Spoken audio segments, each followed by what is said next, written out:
Welcome back to the Art2Life podcast, everybody. I'm really, really excited to have the principal artist and founder of Draw Everywhere Studio and resident artist at Google Quantum AI, for Stearns. We have so much to talk about here. Welcome, and thanks so much for being here. Thanks for having me, Nicholas. What a pleasure to be here. So we were just talking before we got into this.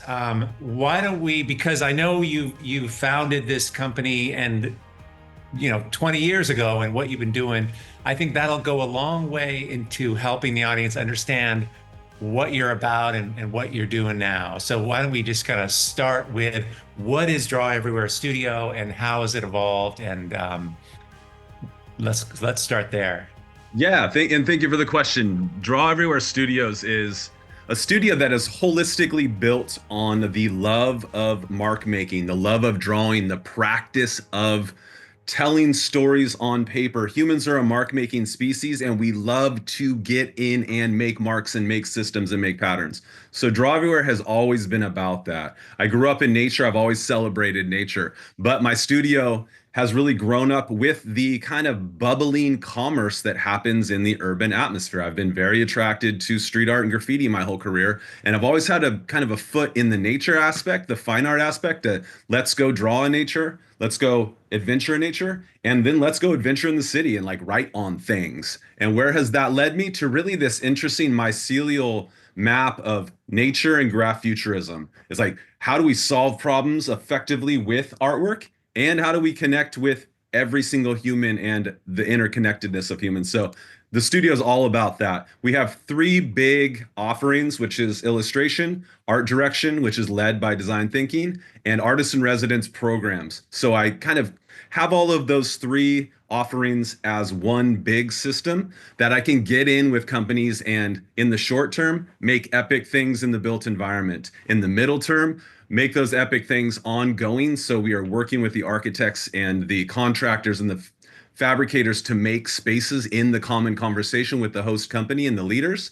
And then the tertiary thing is the artist in residence program, which is bringing in artists like you, bringing in artists like we spoke about, Adam of Leighton and I, bringing in international artists to work shoulder to shoulder or in a remote context with the teams on site. In this case, I'm working with Google's quantum team for the last 7 years. We bring in artists to work with quantum physicists, these quantum mechanics, to work shoulder to shoulder and say, hey, what's the common conversation here? What human element are we amplifying here? How do we get people to want to show up to work? How do we make the space epic? How do we make the conversation thorough and beautiful and dynamic and creative? So we're not working in silos. So it's really kind of a practice and reflection effect that we're constantly walking through with these offerings. And like I said, it's always based on making artwork. Your passion is in the making. My passion is in the making. If I'm not going to make artwork with people, they can go work with someone else. I really want to draw. Yeah. And I always have my sketchbook with me. I'm always drawing. Dude, right here, man. I'm the same, same. And so, but also the creative process and what you and I know, what most people listening, like I love that that's the input into the physicists, into the intellect, the mathematical, the quantum, how, like you're bringing creativity, a different mode, a different way, approach. Aren't you? Like it's also, seeing the world in a different way and creating an amazing environment where people want to show up to work, but it's the thinking and it's the approach, right? Or maybe like describe that world. Like how are they thinking and how are you thinking and what happens when those two come together? Because that's super, like that's really interesting to me. I like this question a lot, and I receive this question a lot from people who are excited to hear, wow, Forrest, you made the first art show in space, or wow, you're wrapping quantum computers and art directing these buildings of this campus and working with these epic teams. And, to me, I find that question fascinating because of people's need to categorize systems of thinking. And I've never been more creative and I've never been a better artist than when I left the art world and started working with scientists because scientists are mission driven. Scientists love to deliver. Scientists love to think about something and then think about something and then investigate it and then think about Yeah. something. Artists love that. That's Yeah. my It's process. iterative. Yeah. So good. But when I was in the art world, just making art with artists, it's very shoegazy. It's very emotive. And I love getting into the humanness of humans, but I really like helping people solve their problems. Mm. Scientists love to solve problems. Entrepreneurs love to solve problems. We love to bring value to situations, whether that's teachers in schools or whether that's selling a widget or a philosophy or whatever it is, right? So I don't find that there is a huge difference, a huge gap between the artists and the scientists. I find that there's a ton of overlap. Most of the things like delivery, timelines, variables, getting stuff done, making sure you're kind, making sure you're respectful, those are overlaps. I may Yeah. be building from this like right-hand side of the deep abstract, making ideas, making your bringing your valuable ideas to life through my mark making. That's abstract. A scientist may be looking into the hard physics, the hard computer science, the hard Right. programming, into maybe the more concrete math and thing. But we're both like the middle ground, the rope is very similar. And I think the biggest combination, my superpower here, connecting these two things and kind of hearing the signal through the noise is really good communication, is using art direction and design thinking to really think through, hey, what is it that you need to solve? Who is it that is showing up to work? How can we get them in the conversation? What is it that they really care about? Why are they here?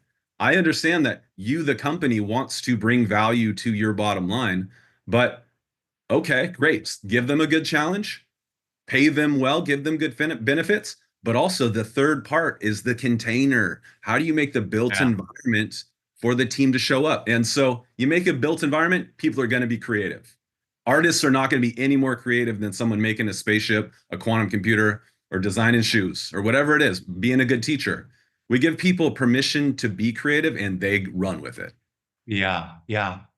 Well, I mean, you're talking about an abstract shape and abstraction, intuition, and what is the feeling of the thing? And then what is the actuality of what we're making?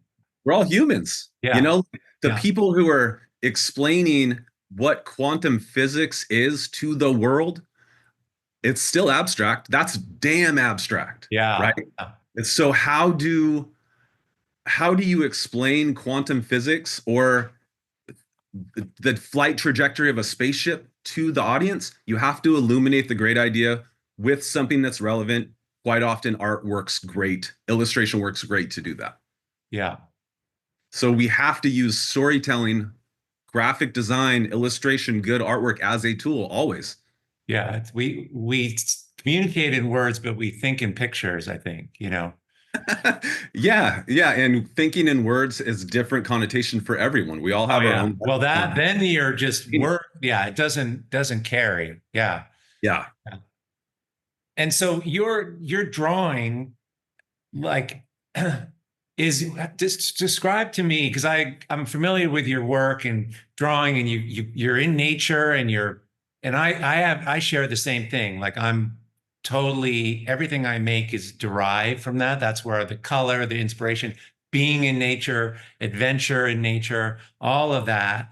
And it feels like there's almost like a codification, like you're going out and you're painting realistically, you're copying what you're seeing, interpreting, and then that comes back in and fuels those ideas. And it seems like you switch into this almost like sort of visual note taking, like, can you talk about the Hmm. modes of your drawing? Because I see how you're kind of using it. I mean, I have my sketchbook right here. I just Okay, have good, a good. random page open, but I'll try to unpack what I'm hearing you describing. So when I got to graduate school, I came from undergrad. I was really into graffiti and illustration and really into the practice of making everything perfect and tight, and everything we'd go out and paint, everything we were painting in our gallery had to be perfect. And I wasn't into showing people the work that made the work, right? The practice. Yeah. Got halfway through grad school, and the director of the school said, Forrest, what are you going to do for your thesis? And I was like, I'm really kind of scared of this. I don't know what to do. He's like, well, thankfully at this graduate school, you don't have to write a thesis, but what you have to do is write down every single creative idea you have. And I was like, wait, what? He's like, write down every single creative idea. One, so you don't have to have the idea twice. You can have an idea with your ideas. Oh, what up? Thumbs up. Even Zoom likes this idea. So you write down every creative idea as you're having it, and you can have scribbles in your ideas. You can have half-baked ideas in your ideas. If you're always looking for great ideas as an artist and always writing them down, then you very quickly start to have conversations with your best thinking, your best Yeah. artistic self. And so Yeah. that's the cycle of practice that I immediately took this into play. So a year and a half later, my director was like, hey, so did you do the thesis? Did you do the work? Did you write down every idea in your sketchbook? And I was like, what up? I wrote 20 sketchbooks full of ideas in a year and a half. And I had this backpack full of ideas, full Oh of my books. God. You want to see it? And he's like, no. Did you do the work? He's like, yeah, I did the work. And it's like, boom, put them on the table. He's like, great. I don't need to see it. If you believe that you did it, then you did it. That's what being a real artist is doing the work. It's Yeah. like, Yeah. Yeah. congratulations, you're one of us. And so that's how I do what I do. To your question of like, what's the system? There's no difference between grokking and gleaning great ideas in the world and then making great ideas in my book. And I will draw something 100 times small in order to get this idea to work and to resonate. And, this is for one giant mural that I'm designing. These are all great ideas. And what's cool about writing down 50 great ideas is the 47th idea may be the one you run with, but the 43rd idea will work for the next project. Yeah. Yeah. Totally. I solved the next project already. Damn. So Yeah. my practice isn't about finished pieces. And I'm sitting here with a wrap on a quantum computer and in front of giant murals that I'm fabricating for the quantum laboratory. To me, it's not about the finished pieces. It's about the process. It's about the mental push-ups that is listening to the world, listening to Mhm. nature, bringing that through my brain, constantly churning on that. Hell yeah, this is great. Good nourishment, and then getting it down. This is my fine art to me, and no one's ever going to see it. Yeah. I Yeah. really love that. Yeah, I love that I pulled it out of something I was watching for years, this quote of living your practice is giving you the ability to learn from yourself. And it's Oh this yeah, yeah, that's my really TED Talk. cool. I mean, it's basically what you're saying, but I just think that's a great way to summarize it. That you Yeah. just create your energy. You just create your energy by what you're making, and then that leads to another thing, and leads to another thing, and leads to another Yeah. thing. Well, I said that in my TED Talk. I said, and if I can paraphrase my TED Talk from memory from 5 years ago, living in your practice is giving you permission to learn from yourself. Yeah. You're Yeah. giving yourself permission to always listen. It's really like intuition from the creative side. It doesn't have to be emotional. It can be super design based. It can be very math centric, be very science heavy. You can decide to take your emotions out of it and still have that design practice Mhm. intuition. I really love it. And I would be handicapped if I didn't have a sketchbook. Oh, dude, I know. I know. It's just where all the thinking originates. Yeah. Absolutely. I'd rather have a sketchbook than pants. Yeah, yeah, totally. So just because it's a great story and, putting first person, putting art in space and all that, and that TED Talk was about that. Maybe just kind of give us the the overview of that. That was so cool. And we'll put a link in the show notes for you guys to go watch Sure. this YouTube video. Yeah. But it was such a great, it was so inspiring hearing that this idea, that this creative big idea that you wanted to put art in space, and you did it. And yeah, give us that story a little bit. So cool.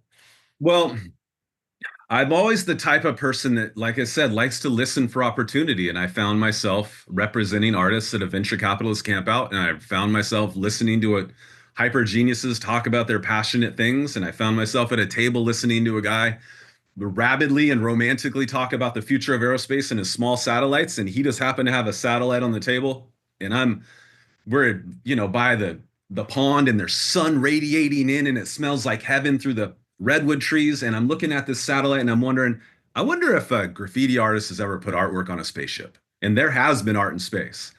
I'm not the first, but I wanted to take it further. And as I'm looking at it, and then he gets done talking, and then after he gets done talking, I walk up to him and go, "Hey, Robbie," he's a total stranger. I go, "Do you know the World War II bombers with the pinup girls painted on them?" Because that was the only thing that I knew he would know. Oh yeah, Like yeah. the Contact. utility thing that had a stamp of something beautiful, right? Quote fingers. He goes, "Yeah, I know what you're talking about." And he's total intense. I go, "Robbie, let's paint on your spaceships." And instead of saying no, he goes, you can see his gears turning. He goes, "Tick, tick, tick, tick, tick, tick. Yes. But instead of pinup girls, let's do something humanitarian." It's like, Dude. hooked. I knew I had him. Oh, And I go, "Yes, man, I'm your artist. This is way more my speed. Let's do something." And he goes, "But," and he says "but," and he stops and thinks, and I'm thinking, "But it's not going to match the couch," or "But that was a stupid thing to ask," or "But I'm going to thumbs down that." And then he goes, "I've been wanting to start a fellowship program or something. My team is going to love this. I have a 20-person team. Can you help me with that?" And I go, "Man, I've got a lot of experience bringing art to weird, cool places. I will help you with this. I'll be your first artist." And from that, asking a random dude permission, and we're in the Silicon Valley. A lot of guys ask a lot of guys permission, yeah. a lot of things. Like that's not really that unique of a story, but it was the audaciousness of an outsider to ask an insider, "Can I put art on something?" is really what matters in this story. And that led to 5 years of my career of figuring out how to put art on spaceships, how to run an artist in residence program in a hyper accelerated business. I started at employee 25, and this I was employee 500-ish when I left. Like it was hyper fast, super Whoa. fun. Learned a ton. Went from working with millionaires at DeviantArt to working with billionaires in aerospace. And these people are very mission driven and really creative. I for 5 years, I was every single day I'd go to work, working in the office. I had my own art studio in the office, and I'd take the breath and be like, every single person in this room is wildly creative in their own way. And because I'm here, I may be the best at drawing, but I'm showing up with my best self to help them be their best self. And they expected me as an artist to do my best work. They didn't question it. They didn't ask what bad work was. They just needed to know that I was going to create solutions like they were creating solutions, whether it be spreadsheets or Mhm. sweeping the Wow. floor or Yeah. working the front desk or driving the team as a leader. They just expected me to show up. And that's when I realized like art is great, but art doesn't need to be on the pedestal. Great humans doing great things and believing in themselves and hoping bring other people up and helping, the bigger community. That's what it's about. And, startups are funded to do this, but we all have to show up to be good leaders and to help other people with our craft. So that's Yeah. what I learned. We did Yeah. put we did put art on hundreds of spaceships. I figured that out. That was fun. It is the largest art show in space. Put artwork on rocket ships and radio domes. I got to travel the world and put artwork in our offices. And I like to hack. I really like hacking social situations. And no one had done this particular art thing yet. So I was like, hell yeah, I can be the first. But I was ready to leave aerospace at the end of it because I was like, cool, what else can I put art on? I'm not an aerospace engineer. I'm not an aerospace physicist. What can I do art on next? And I thankfully, and I'm blessed to have gotten a poach call from Eric Lucero at Google Quantum. And he was like, "Forrest, you broke the opaque sphere of science at the aerospace firm. And now more people want to know about aerospace than ever before because you've beautified it, you've connected Wow. it to culture, you've made it accessible in ways that other people who would be scared are not scared. Can you do that for quantum physics? Can you paint on a quantum computer?" And I was like, hell yeah, I can paint on anything. Of course, little bit scared. I was being brave. And I said, "What's a quantum computer?" And in this, I was super lucky. I am super lucky, still working directly with Eric Lucero. He has a portfolio of photography of his quantum computers that he showed me. He's like, "Forrest, I could show you a white paper and you'd probably get it. It's interesting stuff, but it's pretty damn dry. But what I want to do is show you my portfolio of photographs of quantum computers that I've taken my whole entire career, and ultimately from like the Nokia cell phone of quantum computers to what is happening when he showed me this. And the beauty of his photography immediately had me drooling and made me want to join him. So I was like, cool, I'll jump ship from aerospace and work in quantum. Tell me where I need to go. Airlift me out Yeah. of here.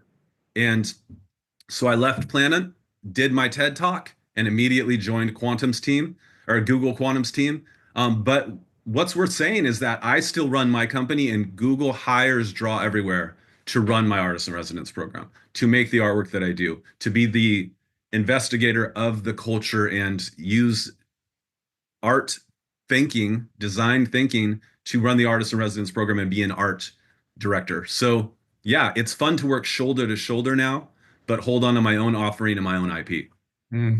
Yeah, that's great. No, I was looking at some photographs of the quantum computers, and Yeah. they are like a piece of jewelry. I mean, Yeah. it's And most of interesting. those photos are Eric's. Oh They- my God. Eh, yeah, he's a genius.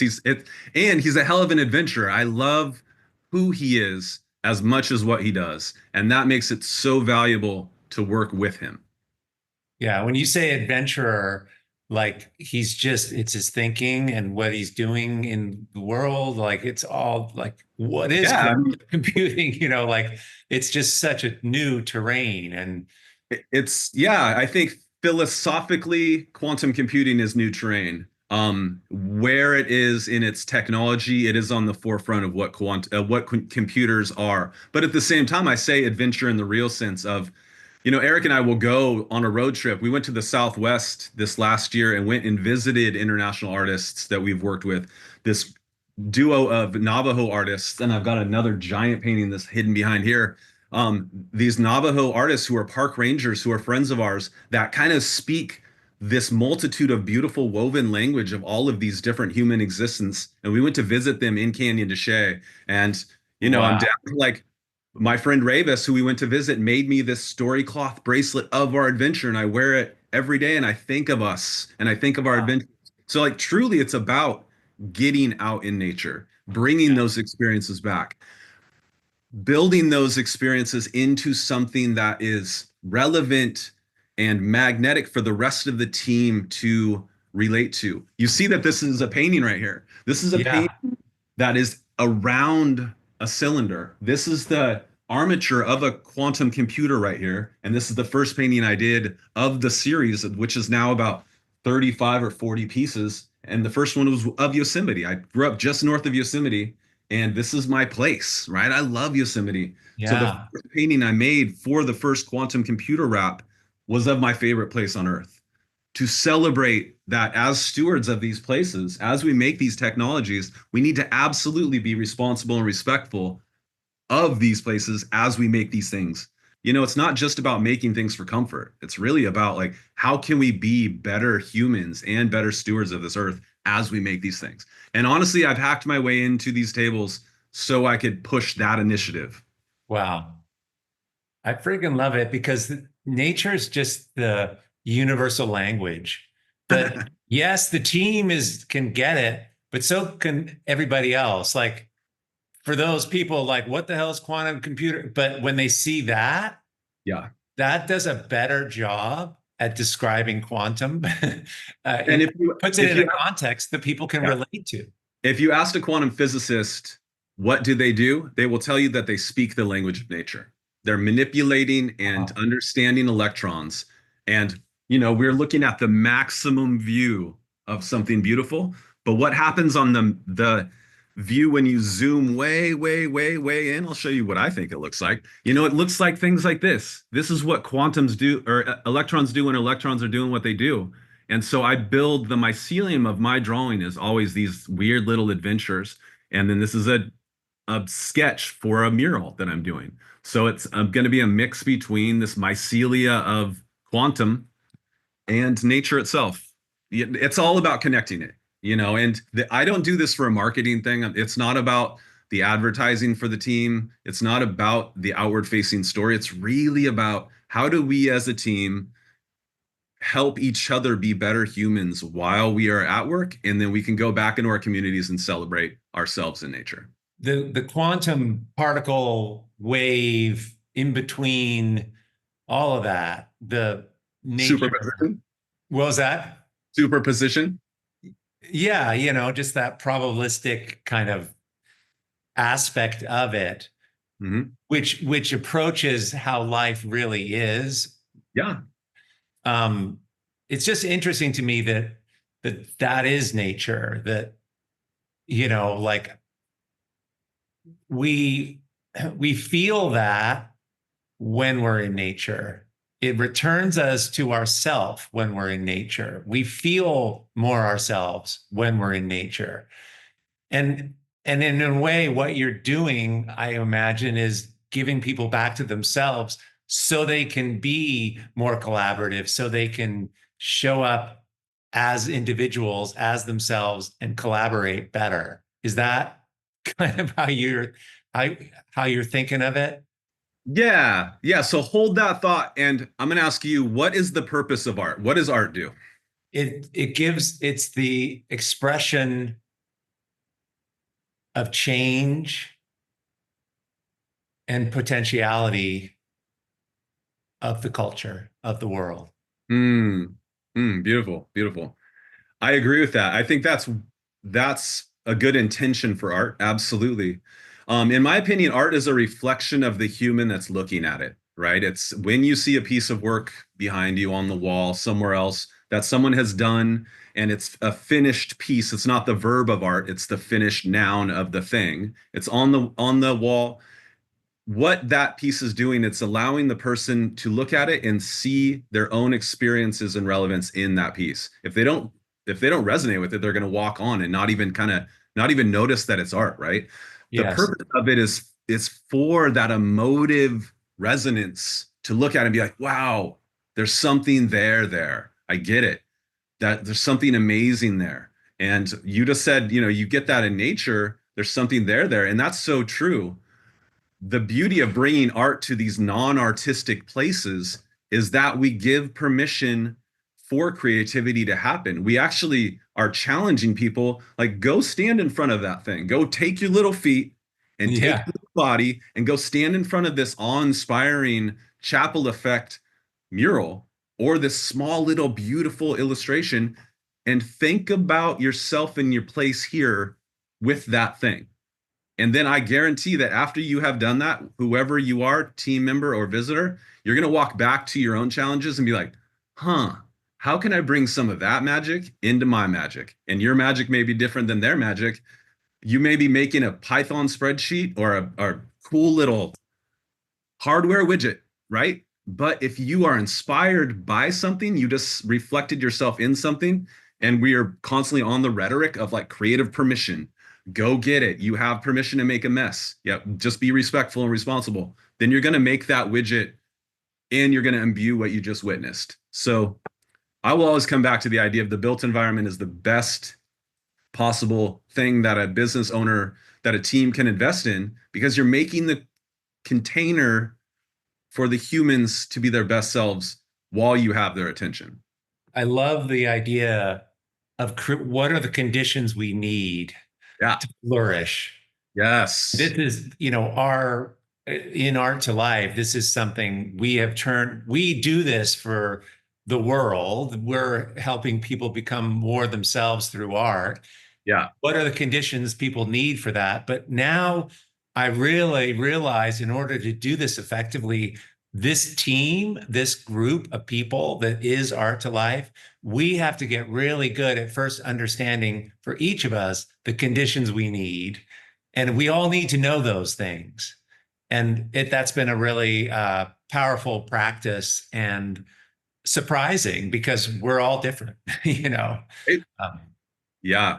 yeah. Yeah. All of our experiences, our folders of experience that we have tucked away in the back of our minds are different than each other. But if you create a cohesive built environment, we can all be different together. And I really like, Yes. having read Ivy Ross and Susan Magsimmons' book many times in a row, so I could really understand that the chapter that they write on flourishing is so good. So Oh, I know. good. It's my favorite chapter in that whole book, maybe my favorite chapter in any book in the last couple of years.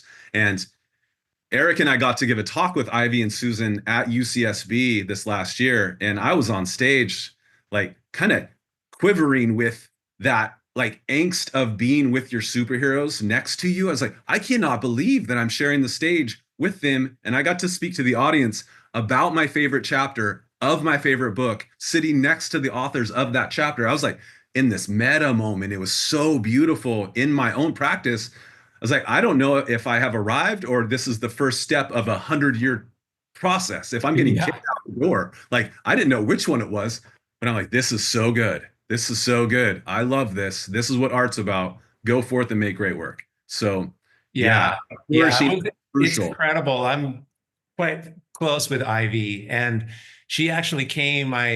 She rarely takes many days off, as you can Mm, imagine. She's always creating stuff. yeah. But she did one year. We spent 7 days. She came to one of my retreats, and it was really interesting because she doesn't make art per se. I mean, Mm, she thinks artfully and creates and collaborates and creates all kinds of things, but this was using paint and materials, and it was so cool because she she just was very quiet for mm. a few days. And then after a few days, because people are raising their hand and asking questions and stuff, and she started to say things into the 30 people that she was offering things. And it was like mic drops, her, what she was, it was like, wait, what? And so it was just really interesting to see how she's such a great listener and Yeah. intaker as and it's just really powerful. And I just saw the way she creates is very, very, she pays incredible attention to what's going on for a long time and then contributes. I learned so much just hanging out with her for the week. Yeah. I give her a high five next time you see her for me. She's really one of my heroes. And it was an honor to give her a tour of our lab and show her that side of the company Wow. that she works for as well. But also just person to person, she does have an artistic practice that she kind of came up on, and she understands hardware. She understands the technicalities of making something intricate and beautiful and intentional Yes, and that jewelry thought-provoking. making background. Yeah. Yeah, Yeah. remixing all sorts of ideas to make something that's resonant on such an intimate level. It's so good. And to maximize that ideation and how to make something small and relevant into something impactful for millions of people, that's really a superpower. I'm Yeah. super happy that I get to learn from her in Yeah. Yeah. reading the book. I can't say enough about that book. Yeah. Yeah. We have, for those of you guys listening, we'll put it in the show notes. I interviewed them on the podcast and Oh, good. got tons of both Susan and Ivy when the book came out. Uh, the idea that of jewelry, just touching on it because that's Ivy's background, and also making something, like every culture makes a bracelet, right? Mm, And it's not yeah, doesn't have any, yeah, it doesn't have any use, but it's essential, and every culture makes them. And it's like, what is this satisfying? And I think this points at a lot of what we're talking about, like making it like a goddamn piece of jewelry, this computer, this piece of technology. And that's so cool. So, yeah, it's something that when you're in the built environment, when you're wearing things that are beautiful to you, resonant to you, yes. it gives you a reflective sense of your own purpose and your own values and your own yes ands. It kind of gives you permission to show up. And, it's kind of like our own little talismans. Yeah. It's this little reminder of ourselves, of expression. Hmm. I don't have it on, but I was given a necklace by a buddy of mine at a retreat. He brought it, and it was kind of this goofy like color. And I don't really wear bracelets ever. And I put it on, and it was fun. I was wearing it at the retreat, and then my girlfriend gave me a better one, and I've been wearing it, and I cannot tell you how many times, not just like women, but certain kinds of men have come up to me and go, dude, I like your bracelet, your Yeah. necklace, it was just not something, and I kind of like it, but it definitely opens doors and is like kind of different, like people like, oh my God, he's wearing a necklace. Who is this guy? Like, what are you doing? And I've been really interested in the ornamentation of myself. I mean, I express myself all over the place with my painting, but I've always sort of like pointed at the painting, pointed at the things I make, and I'm not really paying attention to that, but it's part of it. It matters what you wear. It actually changes how you show up. It changes how people interact with you. Anyway, it's just And that's exactly the through line of why I believe that bringing ornament to things like sterile science, quantum computers, spaceships, hardware in general, when you give it a bit of ornamentation, you give it a little bit of personality, and you give the viewer permission to anthropomorphize it upon their own value and meaning. yeah. As soon as I put artwork on spaceships of migratory animals looking back at Earth, everyone's like, why are there beautiful animals on spaceships? Wow, can you see animals with spaceships? You can see migratory animals with spaceships. All of a sudden, I have people thinking, they're like pushing their own thinking to space to think about animals. How many animals does there have to be? How many animals are there? What do we have to be doing to Yes. see animals? All I had to do was draw a satellite full of animals to make people think about animals. It's like, oh, this is it. Oh Put yeah. artwork on everything. If I put Yosemite on a quantum computer, people can be like, one, what's a quantum computer? Two, where's Yosemite? What is this place? What is this epic, interesting location that you've transported me to just by doing it? And then you see this painting, it's 10 feet wide when flat. In gallery view, this painting is gorgeous, but no one's going to see it in gallery view because this is where it lives. It's super interesting to break the rules with ornamentation. Yeah, no, I love it. The Google quantum AI part. Mhm. Talk to me about the AI part and how Yeah. you think about that, how that interacts with where we are, and how we can bring everything you're talking about into AI. Hmm. Well, the AI part is more analogous to machine learning and bigger machine learning systems. Machine learning, this artificial intelligence is having a moment right now with large language models and image models. We resonate, like you said earlier, with pictures. So therefore, manipulating and adding pictures together and remixing a bunch of different pictures on topic and making a new picture with that is going to resonate to humans because we see things in pictures. Yes. We speak with the lexicon as our whatever our mother tongue is, and we read that lexicon like it is a magic thing that we don't have to think about to express ourselves. I don't have to think about the words I'm saying to speak to you, but when I speak to you about something passionate and you go, yeah, yeah, yeah, and this and that and yes and da da da da da, we get this chemistry response in our heads that like, wow, I'm in the right place with the safe person that's exciting. Right. When you speak to a large language model, you get that same response at a small dose. So that's why both those things are really feeling important because we see marks and written word and images as important, right? The AI and quantum is not necessarily those two features of what AI is. But we also have AI in our phones, right? We use the map to get everywhere. We use Mhm. AI to talk to our banks and figure out our financial statements. We use AI at when I go to Kaiser and I'm like, hey, like, how's my heartbeat? And she's going to look at AI and be like, cool, doll. I'm looking across the algorithm and this is this and this is that. So, AI and machine learning are across technology from driving cars to get every time you get on your phone, you're using it.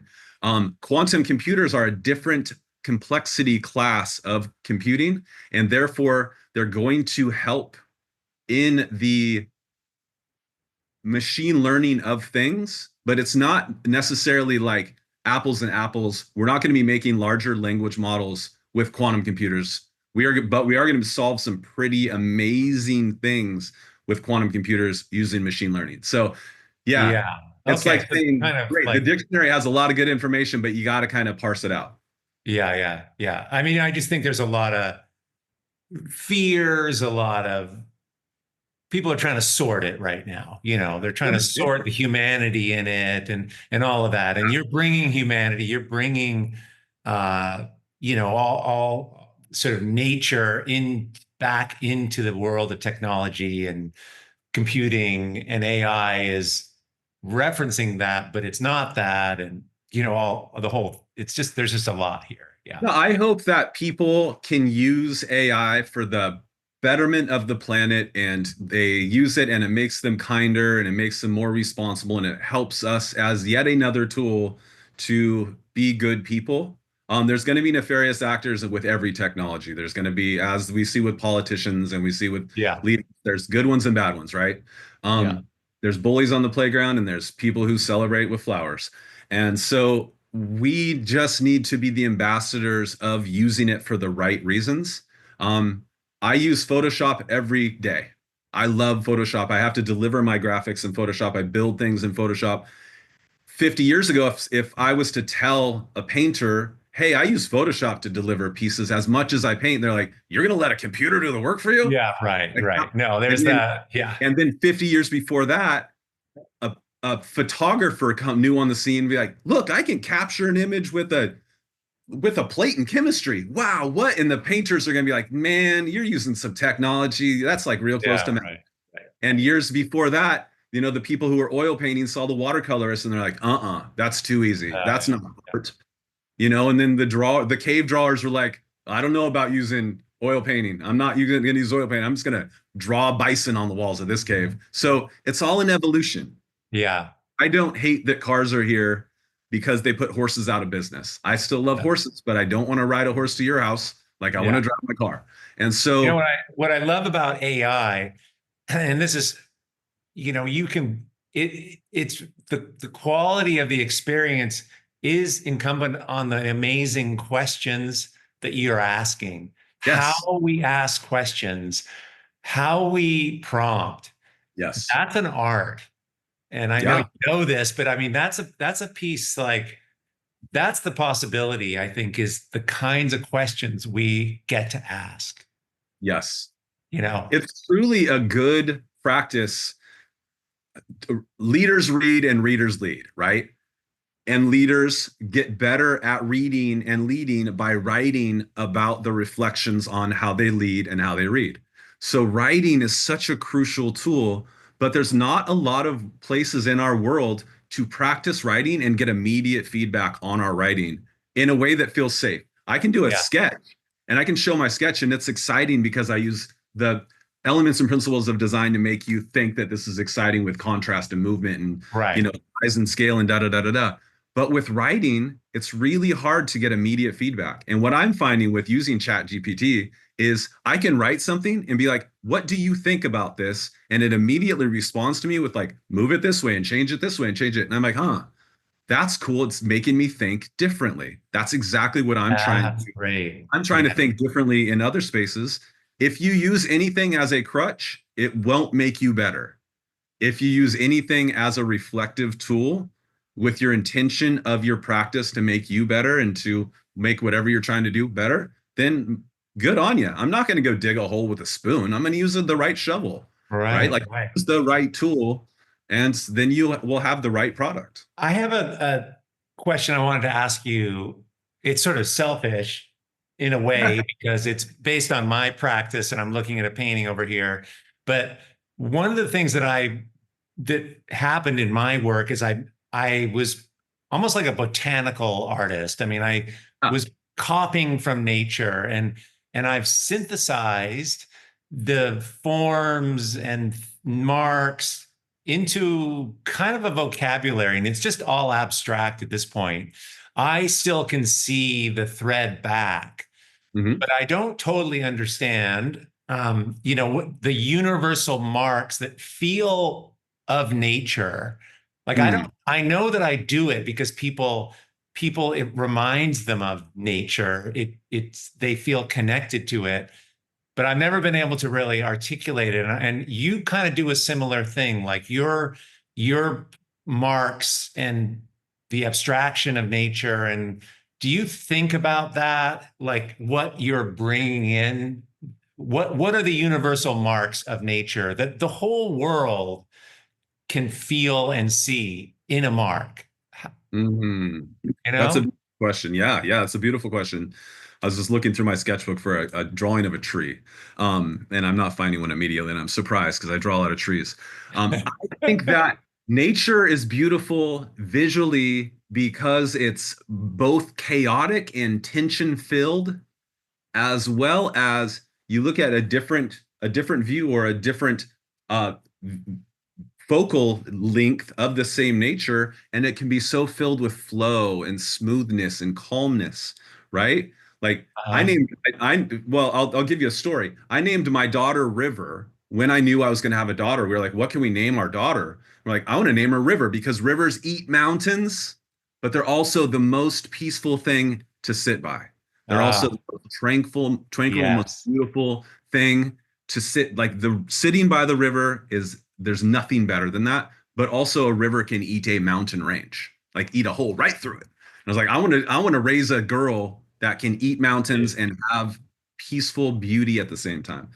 Nature provides that for us. When you stare at a tree, like the tension of a tree to reach up and be a 1 ton, that's intense. Yeah. It Yeah. could Yeah. harm you Yeah. and kill you. It will kill you if it falls on you. If you fall out of that tree, you will die and be broken. But like, how amazing is that crumply, weird, tension-filled, reaching thing that goes out and is nourished by the sun? Like, there's nothing more magic than that. When we look at nature, we want to convey the like, how does this do this? How is this thing so alive and so connected? And I don't understand any of it, right? I love drawing from nature because it's conveying this chaos. Nature will eat you directly right now. If you went outside and just were you with nature, you would lose. That's just what nature does. It eats things. Yet it's so beautiful, and we found such an interesting, comfortable place in it that we like to investigate that edge of comfort, that edge of tension, that edge of peace, that investigation of, wow, that's also interesting.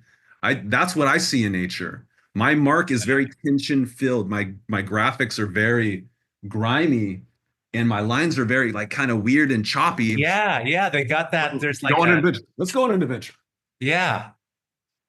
My line work, you can see in the black line work, it's just a dance. It's a sword fight. It's Ah, fencing with nature. Like, I like this view of this piece. That's fun. Um, and the background is soft and the foreground is tight, and these little branches up front look like little spaceships, right? It's all about the tension and the release. What's tight, what's a focal point, and what's far away. Um, Illustration is so fun. Drawing is so fun because you can have really tight, really intense crescendo moments and then loose moments all the way out to the edges that support just that little story. yeah. It's the easiest to do with drawing. Handwriting is the same way. If you love handwriting, you can rock beautiful handwriting with one little serif, and that's your story. Graffiti pieces are the same way. You have one big, beautiful word that's usually abstracted to the point that a non-writer can't read it, but it has that one little moment. That's the hook. That's the pow. It's the Yeah. knuckle sandwich. It's the Yeah. aha moment. It's that light bulb. That's what a good piece of artwork needs to have in order for the next person to care. And so Yeah. I love drawing because drawing is immediately that pin in your eyeball getting you. Dude. Yes. Yes. That's great. And I Well, studied it's sword fighting. contrast. I talk about it as differences, putting Yeah, two things together, yeah. and literally like the cool part of a river is where the edge of the river is meeting that sand, like right there. Those differences when they push up against each other, whether it's the roots going into the earth or whether it's the fire burning where it's not burned yet, or the lava going into the water, So yeah, it's the contrast. So I get it. It's where the energy, the juice is. Well, yeah, and in a river, right? The riparian zone, the zone next to the river is the zone that attracts life to grow next to it. Yes. the Yeah. soil that is unperturbed, and it's the water that is always tumultuous, and it's that edge case where things can live. That's interesting to us. Contrast is interesting to us. Yeah. Yeah. Yeah. Juxtaposition is Absolutely. interesting to us. And illustration is the best, the easiest way to convey those notes. I'm Yeah. not a musician, but I'm surrounded by musicians. My daughter and my partner both play violin, and music is all about that, like beauty, beauty, beauty, attack. Yeah. Bring you to this point and then drop you down like beauty, beauty, beauty, Right. attack. And Yeah. so, wow, drawing, I see illustration in even my lines. I like that you asked this question, and I'll come back to this note. I see my drawing as like a song from right to left. If you put the song this way and you dropped that thread of that song onto the paper, like that's my drawing. It's like this music turned point to point. And that's how I like to draw, is it's like this investigation that every mark is a yes and, is a balance, is a way out of balance. And it's a performance for myself with every drawing. And I have learned that by bringing that very simple idea to a large canvas in front of non-drawers, and you're like, draw, draw, draw, beauty, beauty, beauty, way out of proportion, way out of balance, way out of exciting. People are like, oh, you just wrecked the plane. Oh, Yeah. Yeah. how did, why? Ah. And then you're like, Yeah. ah, come with me. And then you Yeah. watch, I watch people like kind of come down from this moment. I just took them to a place of unease, Yeah. Uncertainty, man. Yeah. uncertainty. And then I will bring it back to a level of beauty with a lot more interesting, like kind of connection to the out of balance, the continuity, then build a focal point that holds their attention. And then they can go to that out of balance and they can see the whole bigger picture. That makes a much more interesting piece. And you look at nature, nature does that all day long. You look All at day long. one beautiful thing next to another beautiful thing. It's up to us to find the compositions between these Yeah. things. Yeah. Yeah. So that was a very long-winded form of No, but it's a celebrating what great. nature does. Oh, I love it. Yeah, that's how I coach. That's how I coach art and I coach life. It's all that. So I just Yeah. that's great. Your interpretation of it is that's beautiful. So speaking of uncertainty, as we're kind of wrapping up here, like I'm just curious. I mean, you got so much shit going on, but like what's scary for you next? Or like where are you going? What's coming up Yeah. for you? What are you scared about? What's uncertain? I know you're Well, I moving mean, toward. being an adult in this day and age is wild. It's interesting to figure out like how do we be good humans in this Mm. interesting media-driven story. Being a parent is a really fun challenge. It's the How most old's your daughter? How old's My River? daughter's River's 10, Okay. and I said this in my TED talk when she was 4, but being a parent is the most surreal, abstract art experience of my life. Like every Mm. single day, you're helping build this piece of art. And now she's 10, she's like really leaning in to build herself. I'm overtaken by how interesting it is to be a parent. I love being a parent. I didn't know I was going to like it. It's really fun. So that's super important to me. It's very important to me to continue to have integrity with my collaborations and my clients. I have really tried to simplify what I'm doing so I can give more in a more laser focused manner. Mm. I used to be Mhm. the type of artist that loved to listen to everything and add everything to everything, but that takes a lot of calories. Now I like to build on what I have built, write a lot of good notes, and then aggressively make good pieces that are big based on small amounts of calories out. If I can draw something 10 times and do one giant production once, right, then I will do 100 drawings. So Yeah. I'm about that, the fitness of art and efficiency and keeping it exciting.